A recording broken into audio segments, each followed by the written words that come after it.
Bonjour à tous, donc on se retrouve avec une nouvelle vidéo. Dans cette vidéo, je vais vous donner mes premiers conseils pour réussir le TEF. Donc ces conseils sont vraiment à prendre en compte dès le départ. C'est-à-dire que vous avez écouté ma première vidéo concernant la préparation au TEF, les différentes épreuves qui constituent le TEF et les exercices reliés aux différentes épreuves. Donc vous avez une idée générale, une représentation générale de ce qu'est le TEF. Vous avez ensuite commencé votre préparation au TEF en faisant des exercices. Donc là, vraiment, vous vous situez au début des révisions. Donc cette vidéo, tombe parfaitement, tombe à pic. C'est-à-dire que dans cette vidéo, je vais vous présenter déjà mes premiers conseils pour pouvoir gagner du temps pour le reste de vos révisions. Donc tout d'abord, comme je l'ai dit précédemment, vous avez compris ce qu'est le TEF, les épreuves du TEF, et vous avez commencé à vous entraîner. Et bien maintenant, visualisez vos points forts et vos points faibles. C'est-à-dire visualisez le type d'épreuve, les types d'exercices où vous présentez des facilités, où cela vous paraît facile, logique, et au contraire, les exercices, les épreuves où cela vous paraisse difficile, un peu plus compliqué.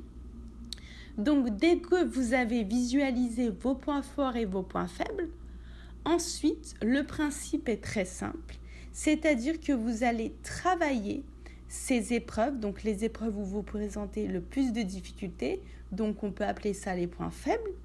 Travaillez ces épreuves où vous avez des points faibles 2 fois plus que celles où vous avez des points forts. Mais attention, ne délaissez surtout pas les exercices, les épreuves où vous avez des points forts, parce qu'il faut conserver ces points pour pouvoir acquérir un niveau C1 ou C2 comme vous voulez le fixer au départ.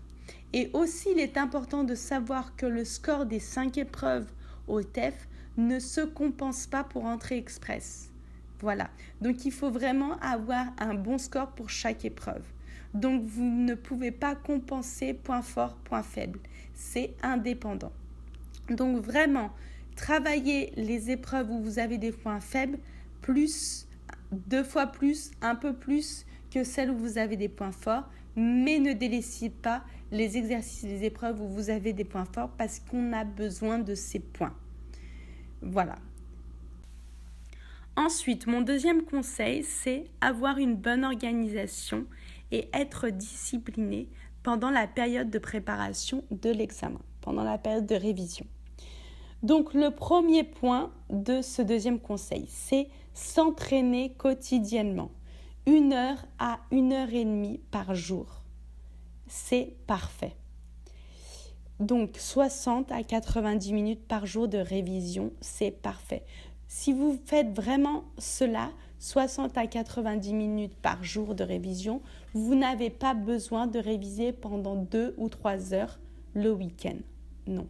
Vraiment, la régularité, c'est ce qui paye le plus. Voilà. Donc vraiment, s'entraîner quotidiennement est aussi un détail assez important, c'est-à-dire faire plusieurs épreuves, plusieurs types d'exercices. Par exemple, s'entraîner à la section A, section B de la compréhension écrite pendant 30 minutes. Après, s'entraîner à la section B, C de la compréhension orale, 30 minutes. Et ensuite, faire la section A de l'expression écrite. Voilà. Donc, il faut vraiment diversifier le type d'exercice et ne pas consacrer 1 heure à 1h30 à une seule épreuve. Par exemple, ne pas consacrer toute l'heure à la compréhension écrite, c'est-à-dire faire des exercices de la section A à la section D. Pourquoi ? Parce que diversifier vos exercices va vous permettre d'être plus flexible mentalement. Et la flexibilité, c'est-à-dire la capacité à s'adapter aux différents types d'exercices, à s'adapter aux nouvelles situations, va vous permettre d'apprendre et plus rapidement. Au départ, c'est pas facile, c'est plutôt dur même, mais vraiment sur le long terme, ça vous permet vraiment d'avoir une très bonne capacité d'adaptation et donc d'avoir un mental beaucoup plus solide. Et notamment le mental solide, avoir un mental fort, déterminé, motivé et qui ne s'effondre pas à la première difficulté est très important pendant toute une période de révision pour l'examen. Notamment si au départ vous présentez quelques difficultés quand vous faites les exercices, et vraiment la flexibilité mentale va vous permettre de tenir le coup et d'en vouloir et d'être déterminé, de continuer à travailler. Voilà. Donc vraiment, s'entraîner quotidiennement et diversifier les exercices, les épreuves pendant l'heure ou les 90 minutes de révision, c'est vraiment quelque chose que je vous conseille. Ensuite, le deuxième point de mon deuxième conseil, c'est planifier ou faire un calendrier de ces révisions, non pas pour les 2 prochaines semaines ou les 3 prochaines semaines de révision, non. Vraiment faire un calendrier dans un futur proche, c'est-à-dire pour les 2 ou 4 prochains jours. Pourquoi ? Parce que quand le futur est un peu lointain, c'est-à-dire dans 2 semaines ou 3 semaines ou plus quelquefois, on a tendance à remettre au lendemain ce qu'on doit faire le jour même. Et puis ça ne nous parle pas, ou du moins ça nous parle moins que quand c'est dans un futur proche. Voilà.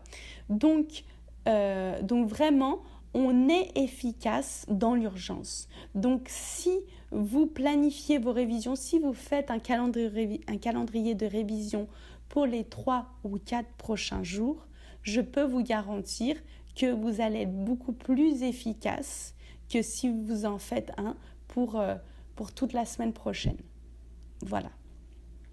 Et enfin, le dernier point de mon deuxième conseil, c'est notamment, ça s'applique pour la compréhension orale et pour l'expression orale aussi, c'est prendre l'habitude de regarder une série ou un TED Talk ou des vidéos sur YouTube en français. C'est-à-dire que dès lors que vous décidez de vous préparer à l'examen TEF, tout ce que vous entendez au quotidien doit être en français. Il faut vraiment que votre oreille s'habitue à écouter du français. Même si au départ, c'est vrai, ça va vous donner beaucoup d'énergie, beaucoup d'attention. Mais sur le long terme, après 1, 2, voire 3 semaines, vraiment votre oreille va vous s'habituer à écouter du français, à écouter une nouvelle langue, et ça va vous permettre inconsciemment de vous améliorer, d'améliorer notamment votre expression, d'améliorer la manière dont vous rédigez vos phrases et d'être beaucoup plus à l'aise quand on va vous demander de prendre la parole. Voilà. Donc vraiment, dans ce deuxième point, bonne organisation et être discipliné, vraiment s'entraîner quotidiennement, ne pas consacrer l'heure de révision à une seule épreuve, diversifier les épreuves et les exercices, vraiment prendre l'habitude de regarder des séries ou d'écouter des podcasts ou même regarder des vidéos de n'importe quel sujet sur YouTube en français, et aussi avoir l'habitude de faire des calendriers de révision pour l'examen, pour la préparation à l'examen TEF pour les 2 ou 4 prochains jours. Mon troisième conseil, donc, c'est lancez-vous. N'attendez pas de maîtriser la langue française parfaitement, avec toutes ces règles de conjugaison, de grammaire, d'expression, pour pouvoir passer le TEF. Non. Vous avez un niveau intermédiaire en français. Vous avez besoin de passer le TEF pour intégrer une université francophone ou bien connaître une mobilité professionnelle ou bien pour compléter votre profil en ligne Entrée Express. Eh bien, passez le TEF. Mais avant tout, choisissez une date intelligente, c'est-à-dire ni trop proche ni trop lointaine. Je conseille d'avoir au moins 6 semaines de révision, 1 mois et demi. 1 mois et demi, c'est parfait. Vous révisez quotidiennement, vous allez réussir le TEF. Car le TEF, c'est donc votre niveau de français sur un moment donné et avec des examens qui sont précis. Si vous vous entraînez quotidiennement sur ces exercices modèles, vous allez obligatoirement améliorer votre score. Plus vous faites des exercices, plus vous allez vous entraîner, plus votre score va augmenter. Voilà, c'est que de l'entraînement et de la préparation. C'est seulement cela. Donc, vraiment, faites-vous confiance. Donc, c'est pour ça que j'ai mis le dernier point, la confiance. Faites-vous confiance et lancez-vous. Et ensuite, entraînez-vous quotidiennement. Donc, soyez organisé, discipliné en visualisant vos points forts, vos points faibles, en planifiant vos révisions pour les 4 prochains jours, en prenant l'habitude d'écouter un podcast et de regarder une série ou une émission à la télévision ou sur YouTube, presque tous les jours. Tous les jours, c'est vraiment parfait. Mais bon, si vous vous entraînez quotidiennement et vous regardez une émission en français ou un film en français tous les 2 jours, c'est très très bien. Donc vraiment, si vous vous faites confiance, vous vous entraînez quotidiennement, vous allez vous améliorer obligatoirement. Et ensuite, inconsciemment, vous allez vous sentir plus serein et en confiance quand la date va se rapprocher. Vous allez avoir toujours un peu peur, c'est normal, c'est l'excitation. C'est parce que dans peu de temps, vous allez passer l'examen, ça va être le point final de toute cette période de révision. Mais vous allez réussir puisque vous vous êtes entraîné quotidiennement et donc vous allez vraiment faire la même chose que vous faites quotidiennement à la maison, passer les exercices des différentes épreuves dans l'objectif de réussir, d'avoir le meilleur score possible.